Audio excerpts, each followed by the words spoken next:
¿Qué tal? Hola, ¿qué tal? ¿Cómo están? Casi me agarran ¿De sorpresa? de sorpresa. Yo mismo me estaba sorprendiendo.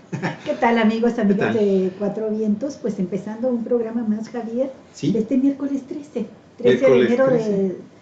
Uy, de por un día nos toca 2021, martes por 13. un día, Entonces sí martes no me 13. levanto. No me levanto, no Ni vaya a te ser la casas, mala Javier, suerte. ni Ni me te caso. casas. ¿Cómo han estado, amigos y amigas? Nos da mucho gusto de nueva cuenta estar aquí con ustedes. El día de hoy tenemos muchas notas muy interesantes. Hay notas muy buenas sobre el tema de la COVID-19. Vamos a darles una información de qué está sucediendo en Indonesia, donde tienen un cuadro de vacunación totalmente diferente al del resto del mundo. Sí. Esto que vas a platicar ahorita de lo de Cuba, Olga, el tema. Vamos a extendernos y de alguna forma darles un reconocimiento. En Cuatro Vientos nos sumamos a las y los enfermeros del mundo, específicamente y muy concretamente a los mexicanos. Un abrazo muy afectuoso y el agradecimiento, Olga, porque han estado al pie del cañón y a veces no lo reconocemos. Hoy traemos una nota muy interesante para ellos. Sí, una carga de trabajo tremenda que han tenido ya casi durante un año en México. Así es. Y más de un año en el mundo entero, Javier, porque pues la pandemia empezó en realidad en 19, fueron los inicios. Ajá, así es. Y los chinitos fueron los que más sufrieron al principio. Nos tocó ver imágenes de enfermeras, sobre todo doctoras y enfermeras, que tenían el rostro totalmente marcado por las caretas y todo el equipo que tenían que utilizar para atender a los infectados de COVID, y con jornadas de trabajo de 14, 16 horas, a veces día y noche completo, y sin poder quitarse ese traje, Javier, para proteger su salud. Ahí fue donde nos empezamos a dar cuenta del terrible trabajo que estaban enfrentando, la lucha que estaban librando el personal de salud, y cuánto coraje nos dio cuando aquí en México empezaron a ser agredidas enfermeras y doctores, sobre todo ellas, las enfermeras, ¿no? Pues bueno, de eso le vamos a dar detalles más adelantito, amigos y amigas, pero lo cierto es que el día de hoy Reuters trae una información muy interesante. Cuba firmó un acuerdo con Irán para transferir tecnología de su proyecto de vacuna para COVID-19 y esto llevar a cabo pruebas clínicas de última etapa en la República Islámica. Así es, Cuba, país latinoamericano a la vanguardia en medicina, será el primero en tener su propia vacuna. La Habana, la capital de Cuba, las autoridades de La Habana informaron a última hora del viernes que varios países han expresado interés en sus vacunas contra el coronavirus, pero este es el primer acuerdo de este tipo que ha alcanzado, según información que dieron a conocer a través de la televisión estatal. Mire, ambos países están aliados y bajo fuertes sanciones por los Estados Unidos, por el gobierno de los Estados Unidos, que eximen a los medicamentos, pero en la práctica disuaden a compañías farmacéuticas extranjeras para comercializar con ellos, con los cubanos y con los iraníes. La Habana y Teherán tienen además problemas de liquidez para enfrentar esta pandemia. Irán lanzó ensayos en humanos de su primera vacuna candidata nacional para COVID-19 a fines de diciembre pasado, mientras que Cuba tiene 4 vacunas en fase de pruebas avanzadas. Una vez que la candidata más avanzada de la isla, la Soberana 02, así se llama la vacuna, Soberana 02, haya completado las pruebas de fase 2, ¿sí?, que comenzaron el pasado 22 de diciembre, se probará en alrededor de 150,000 personas, dijeron las autoridades cubanas. Bueno, pero aquí la situación para Cuba es que este país caribeño necesita realizar pruebas en humanos en el extranjero, sí, claro, porque su población registra una muy baja tasa de infección de coronavirus debido a una gestión exitosa del brote de la pandemia ahí en la isla. Entonces las autoridades sanitarias dicen: necesitamos probar en unos 150,000 personas, claro, nuestra vacuna, claro, y ahí está el acuerdo que realizaron con Irán, que ha sido el país más afectado por la pandemia en Oriente Medio. Y bueno, pues el Instituto de Vacunas Finlay de Cuba dijo que ya firmó el acuerdo con el Instituto Pasteur de Irán para colaborar en las pruebas de la Soberana 2.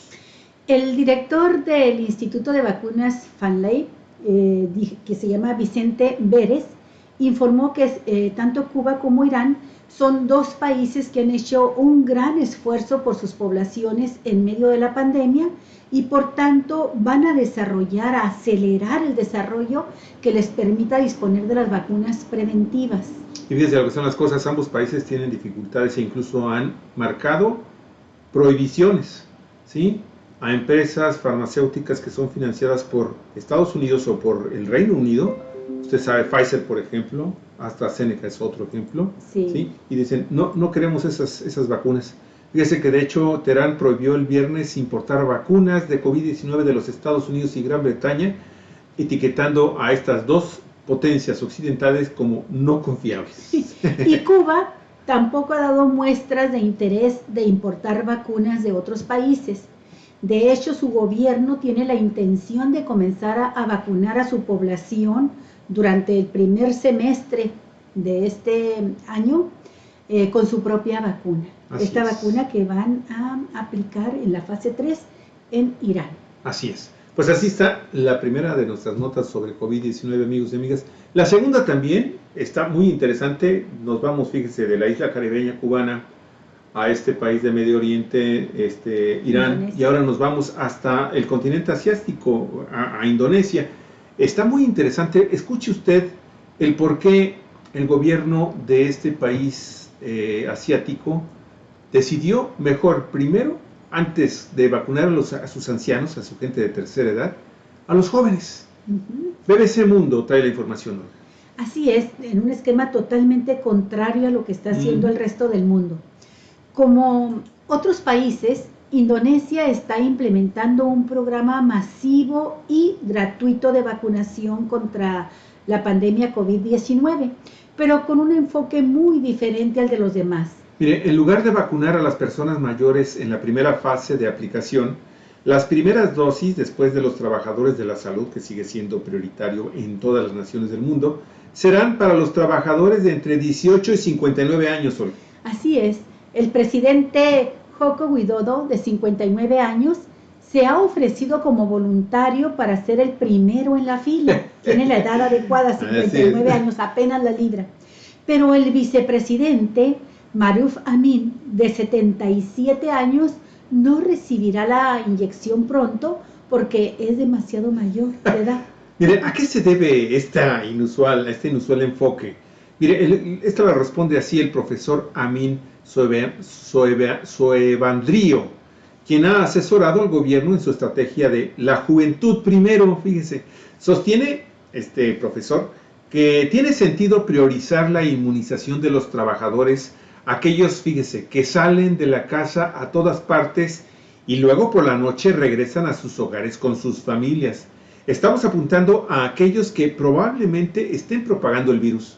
Explicó el profesor Amin Soevandrio que este enfoque le dará al país la mejor oportunidad de lograr la inmunidad colectiva, algo que ocurre cuando una gran parte de una comunidad se vuelve inmune a través de las vacunas o a través de la propagación masiva de la propia enfermedad. Mire, se conoce que entre el 60 y el 70% de la población mundial debe ser inmune para detener la propagación del coronavirus fácilmente. Sin embargo, esas cifras aumentarán considerablemente si las nuevas variantes más transmisibles se difunden amplia y rápidamente.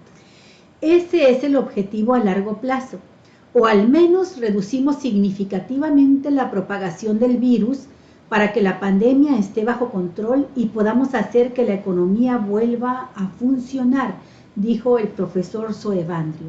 Indonesia, con una población de 270 millones de personas, tiene el mayor número acumulado de casos COVID-19 en el sudeste asiático. Según datos del gobierno, el 80% de los casos se encuentran entre la población activa.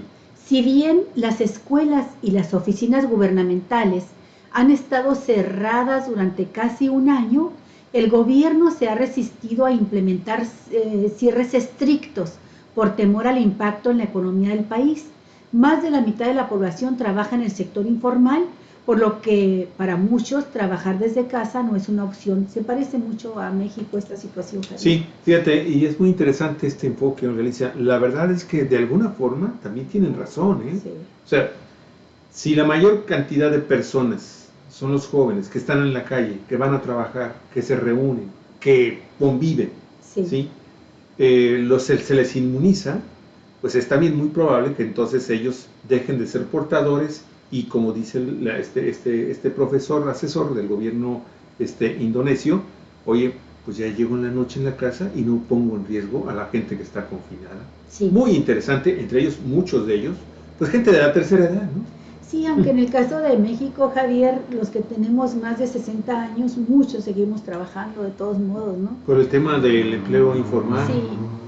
Sí, tienes razón. Y en situaciones en ese sentido. Y a veces son personas justamente de la tercera edad quienes son el pilar económico de sus casas. Así es. Abuelos trabajando que sostienen a nietos, a hijos ya mayores y a nietos. Y que en verdad se da mucho esta situación, abuelos y abuelas que trabajan para sostener a toda la familia. Y fíjate, un último comentario, no dejé de pensar cuando estábamos editando esta nota, Olga, en el hecho de lo que anunciábamos ayer, ¿no? Que hay un particular, un ciudadano de una población adulta, entre joven y adulto, pero que gana un amparo, así es, que gana un amparo para que en México se le aplique rápidamente también la vacuna, dejando entre otras cosas, utilizando entre otros argumentos esto también, de que bueno, pues oye, yo soy una persona que me movilizo mucho y si no me vacunan rápido, pues yo voy a ser transmisor también. Si aunque es que el argumento que él esgrimió, Javier, es que se trata de las personas enfermas con enfermedades mórbidas por el tema y que independientemente de la edad, diabetes, y independientemente de la edad que tengan, deben de estar en la prioridad, ser los máxima, primeros, ¿no? En la prioridad máxima, los primeros en recibir la vacuna después de los trabajadores del sector salud. Sí. Vamos a ver cómo continúa siguiendo eso. Lo que es cierto, Alicia, es que en todo el mundo no hay lugar así de claro y contundente. Las funerarias, los crematorios y los panteones están a tope, amigos y amigas, a tope. Y es el peregrinar, Javier, el viacrucis de muchísimas familias que tienen primero a sus familiares enfermos de COVID y tratan de llevarlos a un hospital y no hay lugar. Y luego tienen, desgraciadamente, el cuerpo sin vida ya, el cadáver de su ser querido, y no hay lugar en el cementerio ni en las funerarias, ¿no? Pongo mucha atención a las imágenes porque, de hecho, Alicia, fíjate lo que se está haciendo en algunas naciones y en algunas regiones específicas ya de nuestro país. Ya hay crematorios ambulatorios. Sí. Vamos a ver y vamos a leer esta información. Olga, adelante. No solo los hospitales están desbordados, debido al nuevo ritmo de mortalidad que se deriva de la pandemia de COVID-19, funerarias, crematorios y cementerios se han visto saturados durante la última semana en la Ciudad de México y en otros estados de la República. De acuerdo con esta nota del periódico El Financiero, de hecho, toda la industria de la muerte, así dice, industria de la muerte, se ha visto rebasada. En diciembre se reportó el desabasto de urnas para depositar cenizas, Olga, de los difuntos incinerados y una producción a marchas forzadas también de esto que estamos viendo, de los ataúdes. En Tlaxcala, un grupo de vecinos cerró vialidades para exigir a los gobernantes municipales que expliquen por qué están construyendo más gavetas en el cementerio de su comunidad, las cuales aseguran no cumplen con las medidas adecuadas. ¡Qué barbaridad! Eso es increíble. Mira, y hay que considerar que el incremento invernal de fallecimientos por coronavirus llega después de casi un año de que todos los servicios funerarios han estado operando por encima de todas sus capacidades habituales. Por ejemplo, ayer martes se rompió el registro de fallecimientos por COVID a nivel nacional. En la conferencia vespertina se informó que de un día para otro se acumularon 1.314 víctimas.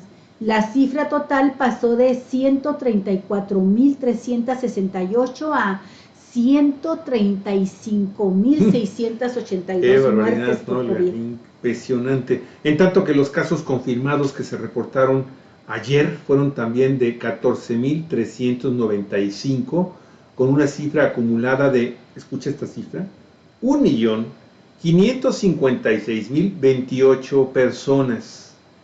Eso no es todo.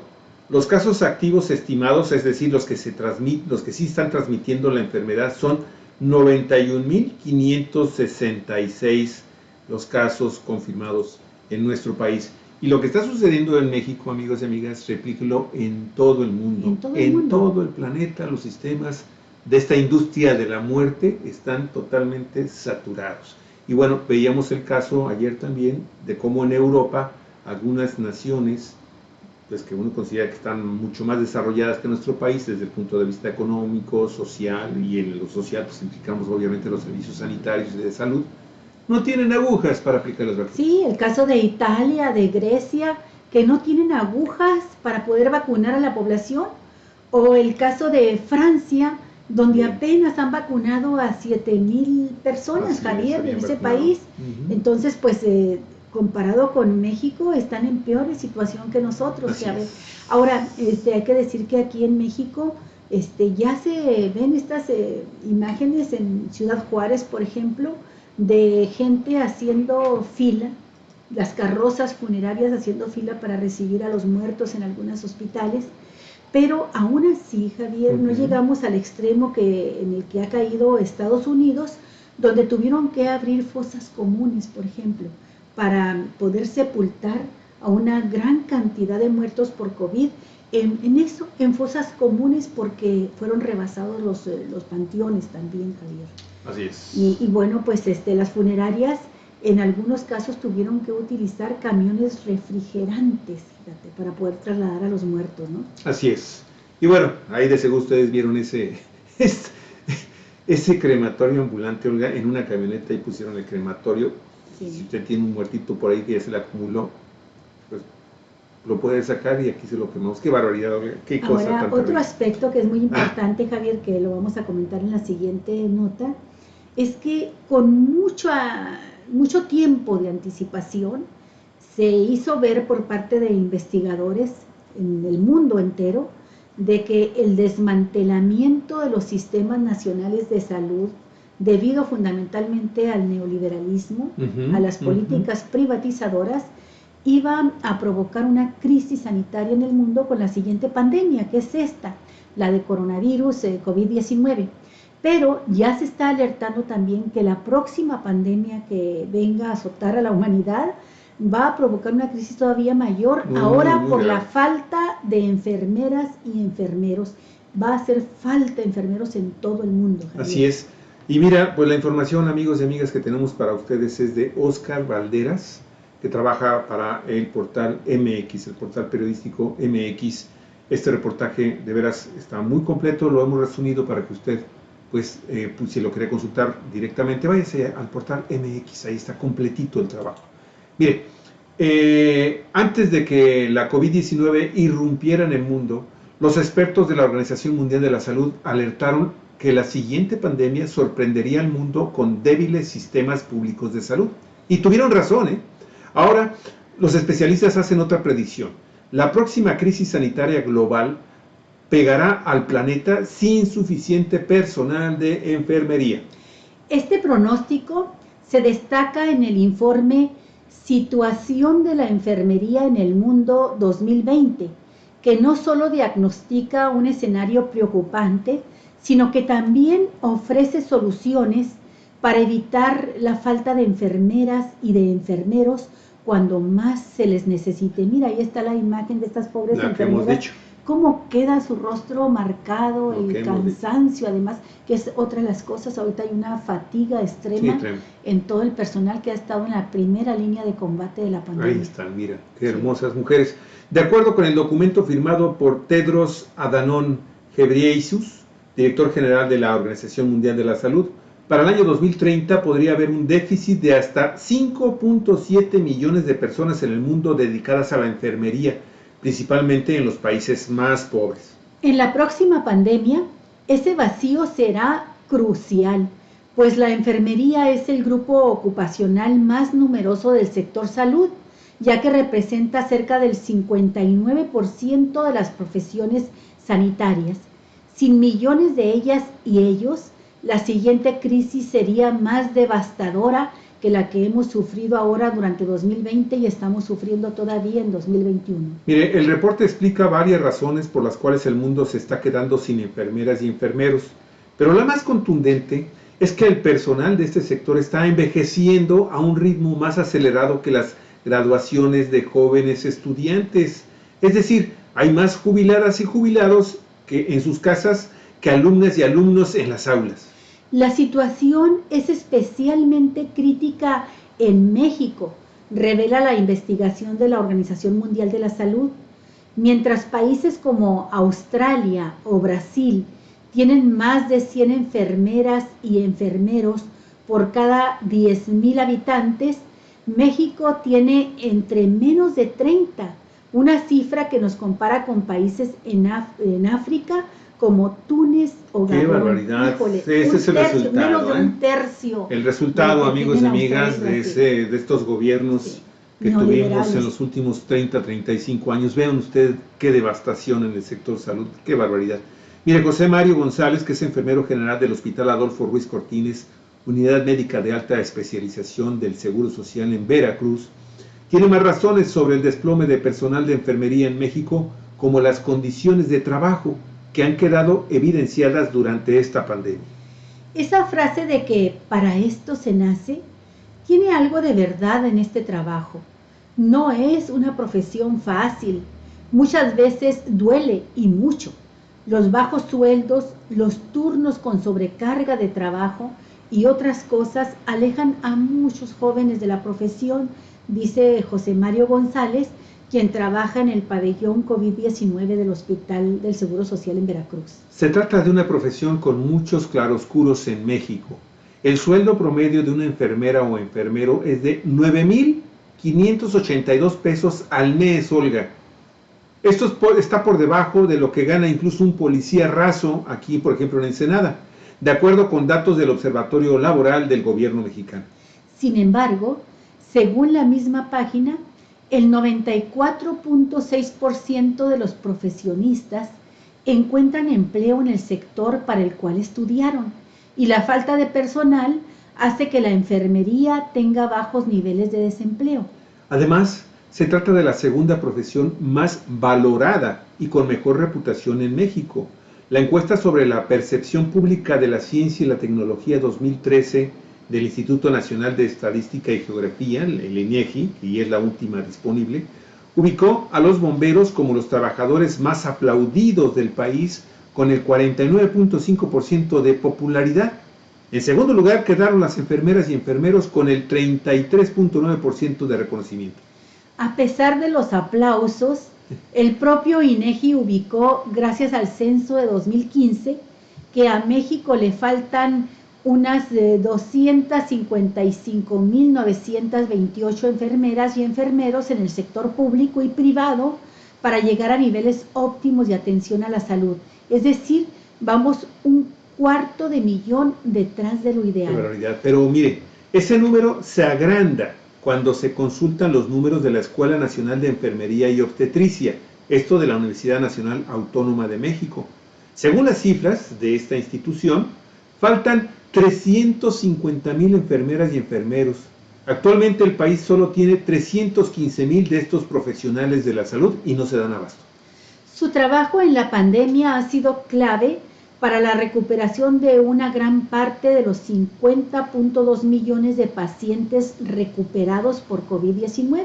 Sí, fíjate, Javier, 50.2 millones de mexicanos han estado enfermos. No, esto es en el mundo. Y han logrado, de personas. Sí, personas en el mundo. Sí, si fueran mexicanos seríamos la mitad de la población. Sí, efectivamente. Casi la mitad.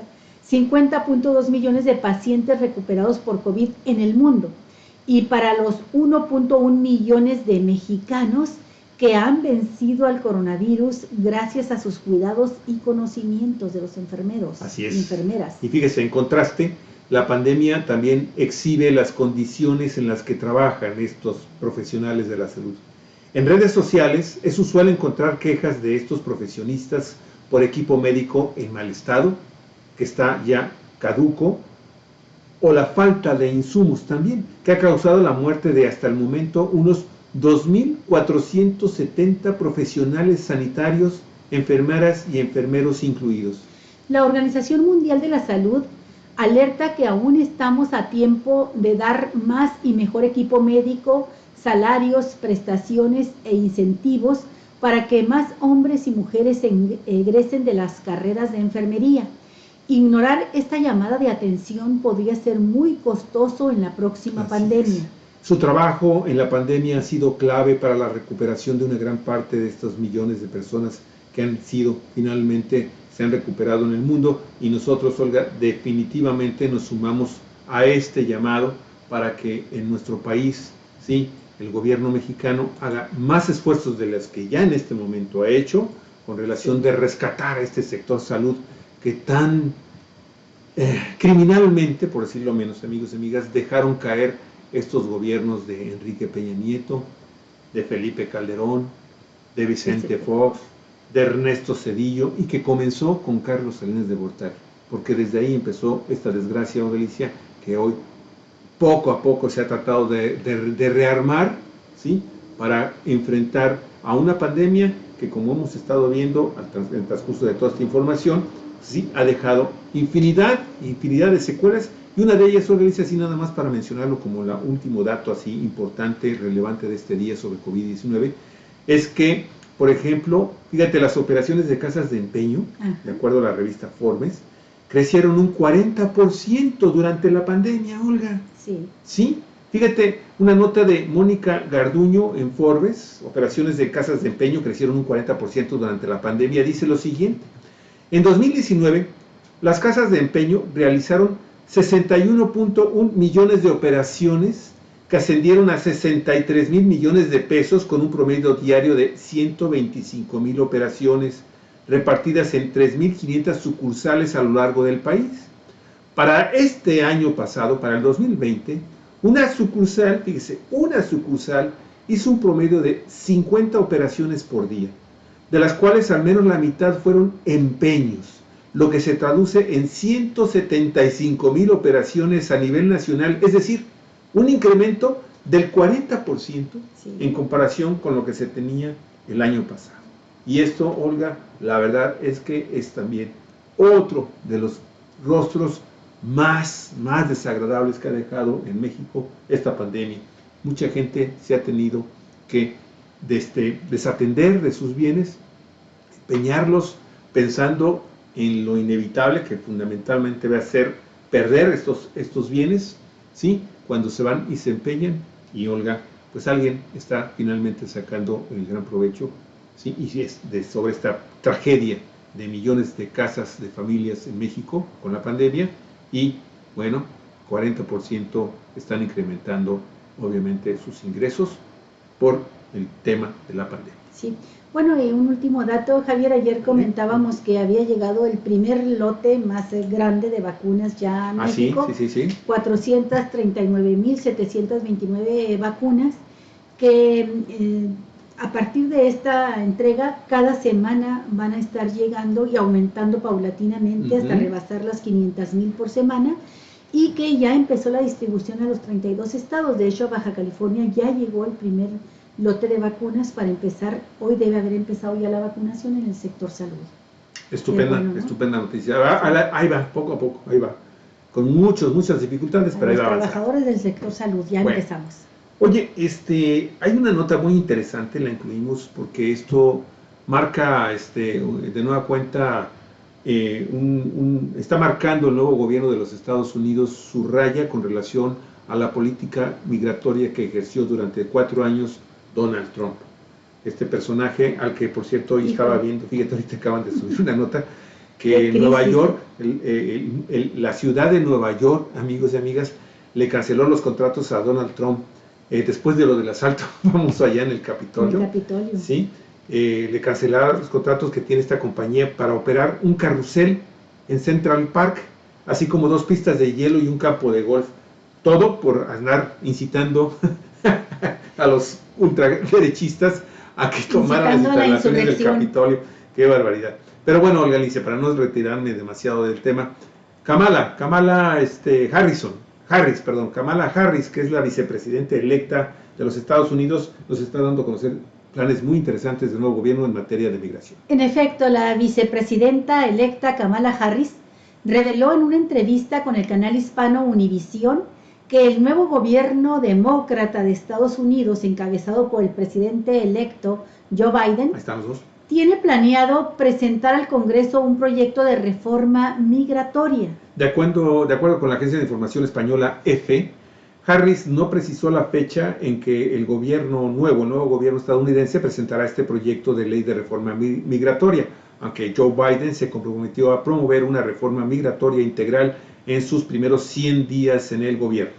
El plan aplanaría el camino para que millones de indocumentados que residen en Estados Unidos, estos millones de indocumentados, logren convertirse en ciudadanos estadounidenses tras un proceso de años en el que primero tienen que alcanzar el estatus de residentes legales permanentes. Mire, el proyecto del plan de reforma migratoria que promete Biden apuesta por mantener unidas a las familias migrantes en la frontera, no en dividirlas, además de asegurarse, según agregó Harris, de que los niños que lleguen a la frontera tengan asesoría legal y sean tratados de manera justa.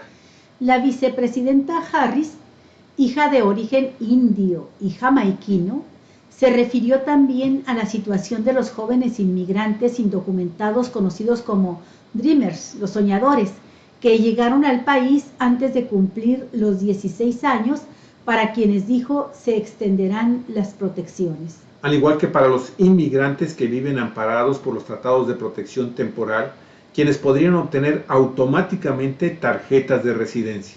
Y subrayó que el nuevo gobierno va a reconocer y agradecer a los más de 200,000 soñadores que han sido trabajadores fundamentales durante la pandemia COVID-19. En ese contexto, Harris dejó claro que la voluntad del nuevo gobierno será asegurarse de que las personas reciban vacunas independientemente de su estado migratorio, pues para prevenir COVID-19.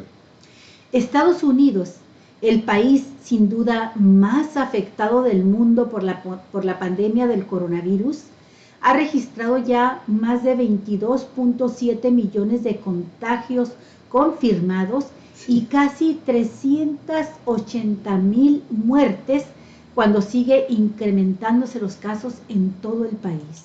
Pues muy alentadora esta propuesta, Olga Alicia, esperemos que se convierta próximamente en ley. Yo estoy recordando una ley de estas características que pretende darle ciudadanía a millones de indocumentados de todo el mundo, porque no nada más estamos hablando de México, estamos hablando de indocumentados de todo el mundo que día con día llegan a los Estados Unidos en busca pues, de una mejor calidad de vida, sí, y de acuerdo a sus parámetros de lo que es una calidad de vida. Bueno, fue desde la ley Simpson-Rodino. Estamos hablando de los 80s. Mediados de los 80. Mediados de los 80s, Olga. Sí. Y bueno, parece ser que todo indica que Joe Biden quiere presentar una propuesta de estos niveles, de estos alcances. Habrá que ver los detalles, porque en aquella época, en que yo estaba trabajando 2 añitos allá en Estados Unidos, pues nos tocó ver también que existían muchas irregularidades también en el proceso para poder, primero, registrarte como candidato a ser primero residente permanente y después a obtener la ciudadanía. Yo recuerdo que casi el 10% de las personas que en aquella época, que fueron muchos millones de indocumentados, solicitaron ser residentes.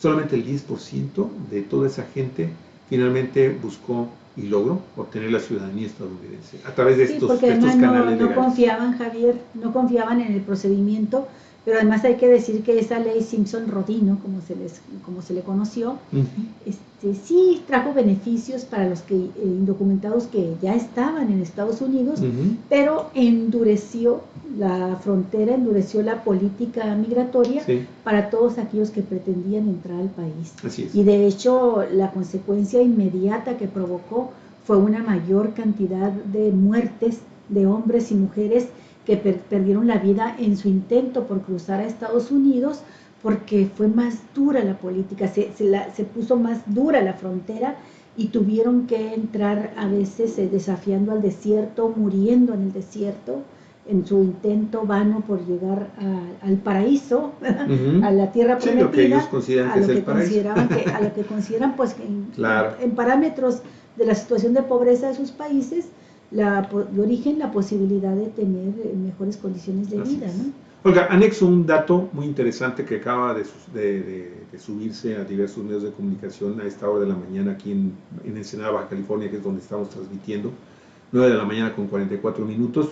La Secretaría de Relaciones Exteriores invocó el capítulo laboral del Tratado entre México, Estados Unidos y Canadá, el TEMEC, para que los trabajadores migrantes, fíjate, reciban la vacuna contra COVID-19 Sí. en Estados Unidos, ¿sí? De acuerdo a lo que acaba de anunciar Marcelo Ebrard, el secretario de Relaciones Exteriores. Sí. Y la posición de México se da luego de que el gobernador de Nebraska, Peter Ricketts, miembro del Partido Republicano del saliente presidente Donald Trump, dijo hace unos días que no esperaba que los trabajadores ilegales, así les dijo, recibieran vacunas contra la enfermedad, lo que provocó críticas de defensores de salud pública y también de los propios migrantes. Lo cierto es que aquí, Olga, hemos dado datos muy, muy contundentes, tanto de los dirigentes de jornaleros en el Valle de San Quintín, como también de este activista estadounidense, gran fotógrafo, ahorita me acuerdo su nombre, David Bacon, quien ha estado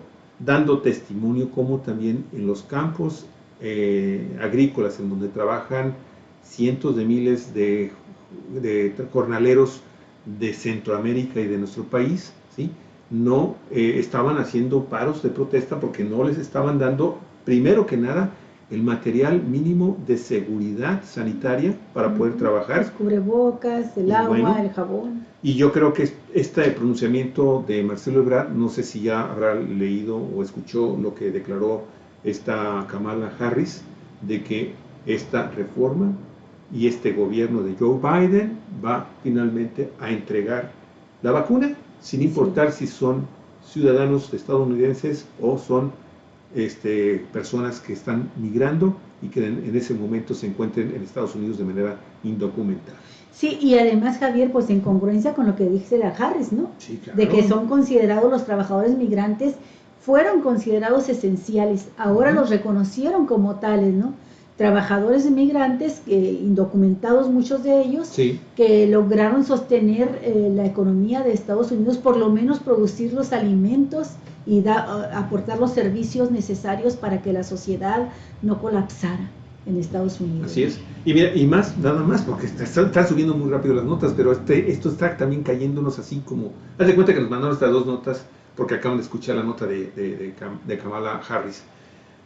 De acuerdo a la agencia Reuters, amigos y amigas, Google anunció que va a apoyar los esfuerzos del presidente electo Joe Biden por aprobar una nueva ley de inmigración en Estados Unidos que ayudaría a pagar las cuotas de postulación de migrantes que busquen empleo legal bajo el programa DACA, el famoso programa de los soñadores, de los Dreamers. ¿Sí? Google indicó hoy que pagaría las cuotas de postulación de unos 500 migrantes jóvenes que buscan empleo bajo el programa de acción diferida para los llegados en la infancia, DACA, por sus siglas en inglés, y que luego se transforman en soñadores. Así que, pues todo para los migrantes parece que está pintando mucho mejor 2021. Y espero que para México, Javier, deje de estar esta espada de Damocles que nos puso encima sobre nuestra cabeza Donald Reagan, iba a decir. Donald Trump. Okay.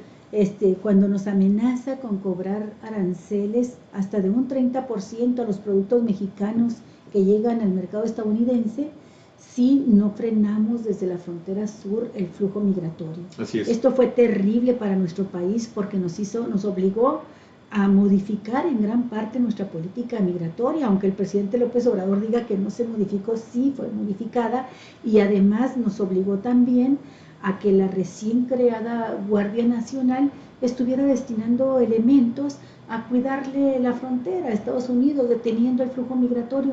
Esperemos que esto ya, por favor, cese, ¿no? Que no vaya a continuar con Biden. Sí. Okay. Y sabes una cosa, ahorita esto de Google que acaba de anunciar que va a apoyar a estos 500 jóvenes migrantes para que se queden en Estados Unidos, absorbiéndoles y pagándoles beca, me hace de nueva cuenta reflexionar en la necesidad que tenemos aquí en Cuatro Vientos de agradecer a Google ¿sí? Un programa que también lanzó allá a principios de marzo del año pasado, sí, marzo-abril, y que permitió a Cuatro Vientos sobrevivir durante todo 2020. La verdad, Google, agradecidos también como parte de estos medios de comunicación independientes, ¿sí? Que favoreciste, apoyaste con recursos para que pudiéramos sobrevivir a la gravísima crisis que se nos vino cuando recién empezó el tema de la pandemia aquí. Entre no sé cuántos miles, si decenas de miles de medios de comunicación en el mundo, Google seleccionó algunos. Sí, fueron 500. Y a nosotros, entre ellos, estamos de veras muy contentos por ello, nos apoyaron, y eso nos permitió por lo menos garantizar el pago de la renta de esta casa, su casa de Cuatro Vientos, que es también nuestra área de trabajo, y también adquirir una computadora, algo de equipo, y poder seguir adelante con nuestro trabajo.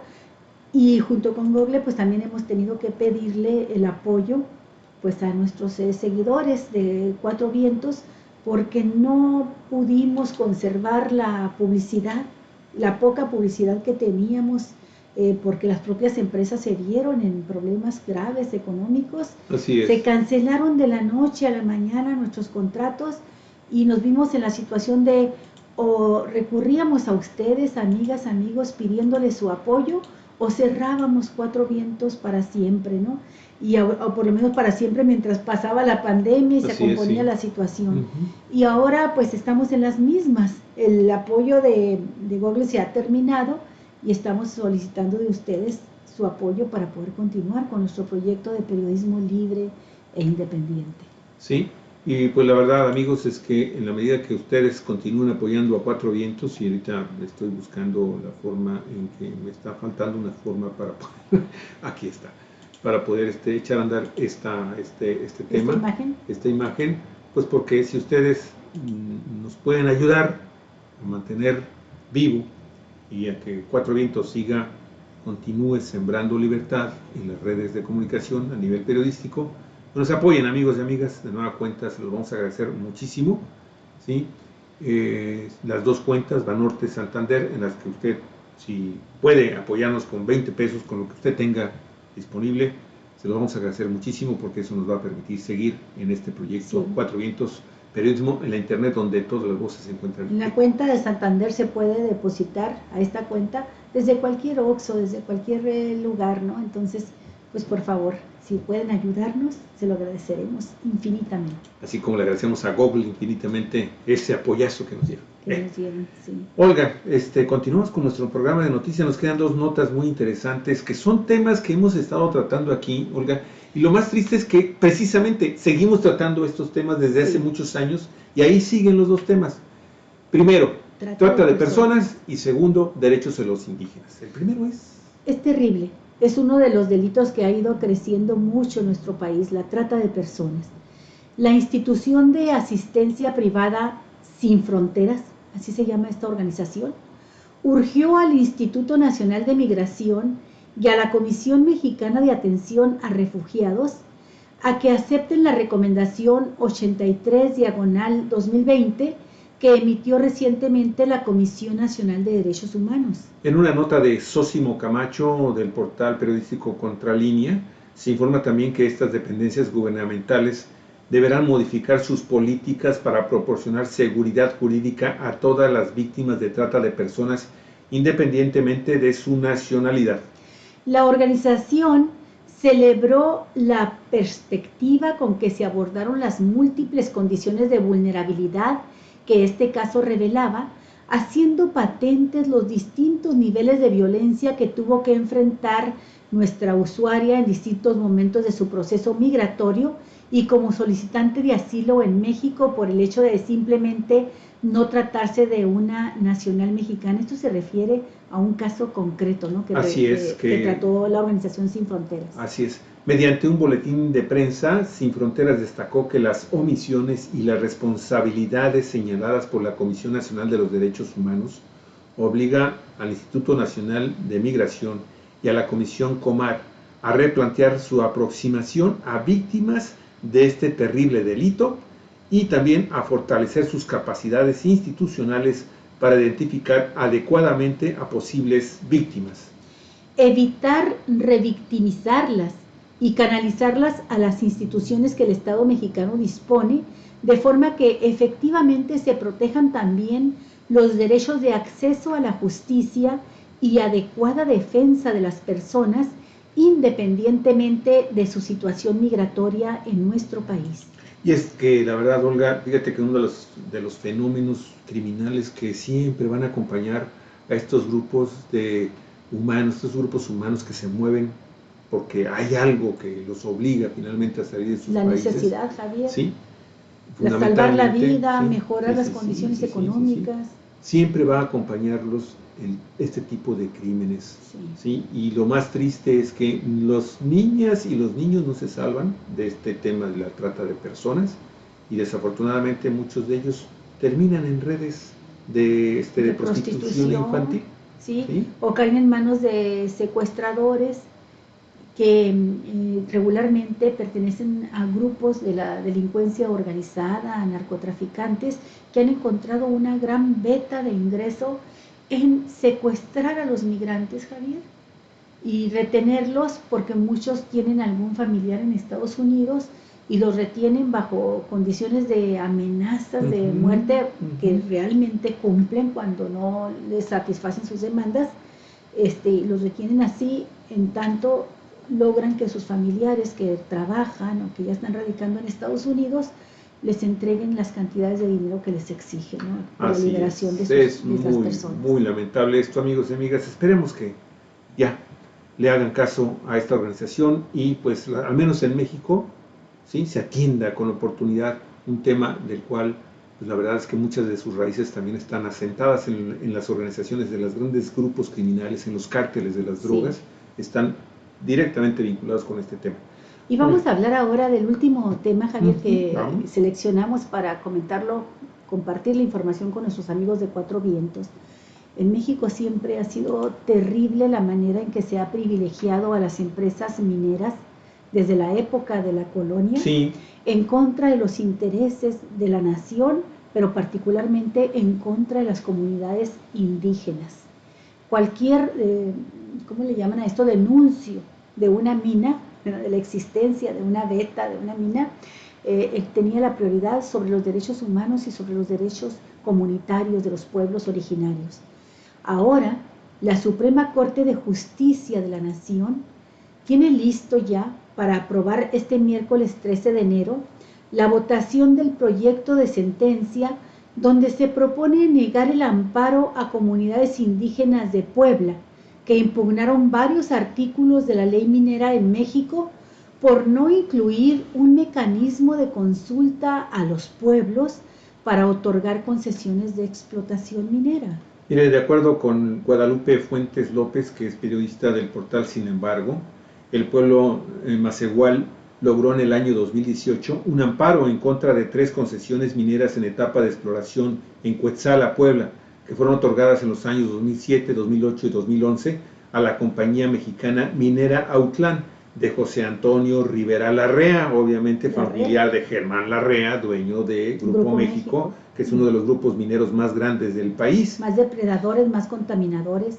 Así es, pero en mayo del año 2020, y esto es lo que más me entristece y preocupa, cuando celebraban rituales a sus manantiales, estos pueblos indígenas, macehuales, el recurso estuvo en riesgo por un proyecto de la Suprema Corte de Justicia que propuso desvincular la ley minera del año 1992 de sus derechos indígenas. El proyecto inicial, presentado por el ministro Javier Lainez Potisek, recibió críticas de diversas organizaciones y de la Comisión Nacional de los Derechos Humanos, por lo que se mandó a revisión y se modificó para ser votado este 13 de enero. Hoy. Anoche, fíjese, todavía anoche, el Instituto Nacional de los Pueblos Indígenas reiteró su llamado respetuoso a las y los ministros de la Suprema Corte para garantizar el derecho de consulta de los pueblos y comunidades indígenas, tanto en la emisión de la ley minera como en su contenido, antes de emitirse cualquier título de concesión en la materia. En un comunicado, El instituto dijo que en ejercicio de sus atribuciones de promover el respeto y la protección de los derechos de los pueblos indígenas y afromexicanos, reconocidos en la Constitución Política de los Estados Unidos Mexicanos y los instrumentos jurídicos internacionales en la materia, envió un amicus curiae a la Suprema Corte para que sea tomado en consideración al resolver el recurso de revisión interpuesto por el pueblo Macehual, un pueblo náhuatl de la Sierra Norte de Puebla. Igualmente consideró que este día la Suprema Corte de Justicia tendrá la oportunidad histórica de consolidar el derecho al territorio y el derecho a la consulta previa, libre e informada de los pueblos y comunidades indígenas.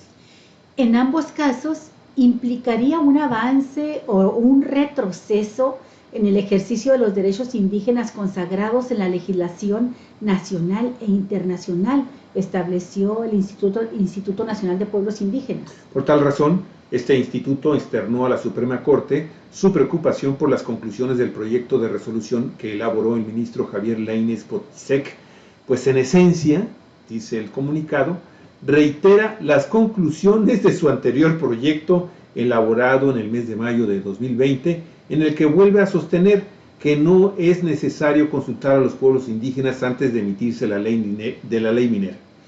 Dice que no es necesario consultar a los pueblos indígenas porque no es una legislación que tenga por objeto regular la vida económica, social y política de las comunidades indígenas, y que tampoco es necesario regular la consulta en dicha legislación porque este derecho ya está regulado en el artículo 2 de la Constitución y en el convenio 169 de la Organización Internacional del Trabajo. Pero como dirían los indígenas, Javier, más marrao, más seguro. Así es, claro. Esté también en esta ley indígena. Sí, fíjate que yo precisamente ahorita, esta última parte del comunicado del instituto me había provocado ya una reflexión precisamente en el sentido de que, bueno, la ley minera es una ley secundaria de la Constitución Política del país, y si fuera congruente la Suprema Corte de Justicia, el Pleno de la Suprema Corte de Justicia, pues va a determinar precisamente eso, ¿no? Sí, que querer modificar la ley para violar un artículo constitucional, el artículo primero y el artículo segundo y el 169 y el convenio de la OIT, pues es simple y sencillamente ilegal. Así que esperemos que hoy la razón jurídica esté del lado de los ministros y las ministras que consideren que, pues simple y sencillamente, los pueblos indígenas, como de eso, de que una ley no afecta su vida económica, por favor, ¿en qué cabeza cabe un razonamiento de esta naturaleza? Es lo que te digo. Oye, desafortunadamente uno o un grupo de ministros pueden acabar con la vida económica, política, social, con la vida misma de comunidades indígenas. Casi puedo apostar doble contra sencillo a que van a tener que, ya en su reunión los ministros, agregar este precepto constitucional de las consultas. Porque, Javier, sabemos la lucha tan fuerte que se ha dado en los pueblos indígenas y en las comunidades en general, Javier, no nada más indígenas, por defender su tierra, su agua, sus recursos, frente a una minería, una industria minera cada vez más depredadora, más contaminante. Si antes causaba daños con los métodos de extracción de los metales, que eran más natural el método de extracción, ahora créeme que los daños son prácticamente irreparables porque utilizan venenos y una cantidad impresionante de agua para poder separar a cielo abierto con un proceso que se llama lixiviación, separar el metal con estos productos químicos venenosos, separar el metal de la tierra, de la piedra. Y este proceso de separación hace que la tierra y el agua, incluso el agua subterránea, se contaminan y quedan pues echados a perder por lo menos durante unos 2 siglos, que no puede utilizarse ya esa tierra, ¿no? Así es. Bueno, pues Olga, lo cierto es que esta situación tiene que ser revisada hoy sin duda. Mañana les estaremos dando, obviamente en el transcurso del día, si se da temprano, Vamos a subir la nota inmediatamente cuando se dé. Y si no estamos al mañana. pendiente, si no la comentamos mañana, Galicia. Sí. Y algo que está también ahorita dando mucho de qué hablar, yo con eso ya cerraría la información, Olga, del día de hoy, o sea, lo que tú tengas otra información también. Fíjate, el presidente Andrés Manuel López Obrador, el consejero jurídico de la presidencia Julio Scherer Ibarra y Rosa Isela Rodríguez, nueva titular de la Secretaría de Seguridad y Protección Ciudadana, pues dieron a conocer hoy los contratos por las prisiones privadas. ¿Te acuerdas que claro platicamos que de eso hace el lunes? Precisamente estábamos hablando como, sobre esto. Creo que 10 contratos. Miles de millones de pesos, son 8 contratos. Miles de millones de pesos, sin que, fíjate lo que son las cosas. Bueno, pues es que así están los contratos firmados. Se pagan de estas cantidades supermillonarias, pero ni los edificios de las prisiones, ni la infraestructura que existe ahí, son propiedad del gobierno. Simple y sencillamente se paga, son contratos en asociación, en participación. Aquí en Baja California conocemos perfectamente bien estos contratos leoninos. Leoninos. Sí, son contratos que entregan a la iniciativa privada la construcción, la administración también, los servicios en general, en este caso de los reclusorios. Y se firmaron, Javier, ya me aclaraste, son 8 contratos, 7 de ellos se firmaron con Felipe Calderón en 2010, con Genaro García Luna a finales de 2010, y el otro, el octavo, se firmó también en el gobierno de Felipe Calderón en 2011 a principios, sin ningún problema, sin que se interviniera ninguna autoridad a decir eso es ilegal o eso es grave. No, los dejaron hacer y deshacer sin que nadie los criticara, y lo entregaron con Genaro García Luna, que ahora ya sabemos está en la cárcel en Estados Unidos, acusado ni más ni menos que de ser el jefe, el líder de un cártel que surgió, un cártel del tráfico de drogas, que surgió desde el seno mismo de la Secretaría de Seguridad Pública. Así es que es muy interesante esta información que nos dan a conocer con la nueva titular, con Rosa Isela Rodríguez y apellida, y que nos despierta grandes esperanzas, Javier, de su trabajo, porque es una mujer muy, muy profesional, la primera mujer encargada de la seguridad pública en México. Así es, Olga. Pues bueno, así está esto ya, amigos y amigas. Son 2 de las cárceles privadas están en Guanajuato. Fíjate qué cosa. 2 en Guanajuato, gobernado por panistas. Y vea cómo está Guanajuato. Guanajuato destrozado por el crimen organizado. Primer lugar en homicidios dolosos durante varios años ya. Otro más en Sonora, uno más en Oaxaca, otro más en Durango, otro en Chiapas, un penal femenil en Morelos y uno más en Michoacán. Pues la información que nos están dando a conocer es que el gasto anual que se está pagando en estos últimos 9 años es de un total de 75,661 millones de pesos y corresponde solamente a 36% del pago total. Sí, porque son contratos solamente a 20 años. 36%. Y porque hay un monto pendiente por pagar en los años siguientes de 190,638 millones de pesos que corresponderán a algunos penales hasta el año 2032 y a otros hasta el año 2036 o 2037. Así se hace un costo total proyectado a 20 años de aproximadamente 266,300 millones de pesos, ¿sí? Otorgados así a mano abierta por Felipe Calderón. Bueno, pues yo hago mi apuesta, Javier, casi estoy segura de que el presidente Andrés Manuel López Obrador va a cancelar esos contratos. Como canceló los contratos que dejaron con Pemex, Javier, en el gobierno también de Calderón y de Peña Nieto, contratos leoninos que obligaba a Pemex a entregar esta sustancia etileno, a una empresa privada y en cantidades que no las tenía el país y tenía que importarlas de Estados Unidos para entregársela aquí a una empresa transnacional privada a precio por debajo del costo del mercado, Javier. Entonces se compraba a 100 y se entregaba a 70 pesos, por decirlo de esa manera, ¿no? Y este contrato que estaba firmado por varios años lo canceló ya el presidente López Obrador, y la empresa de Etileno 21 que así se llama, esta transota que hicieron Calderón y Peña Nieto, pues ya quedó cancelado esos pagos que también eran decenas de miles de millones de pesos que se nos iba así por el desagüe.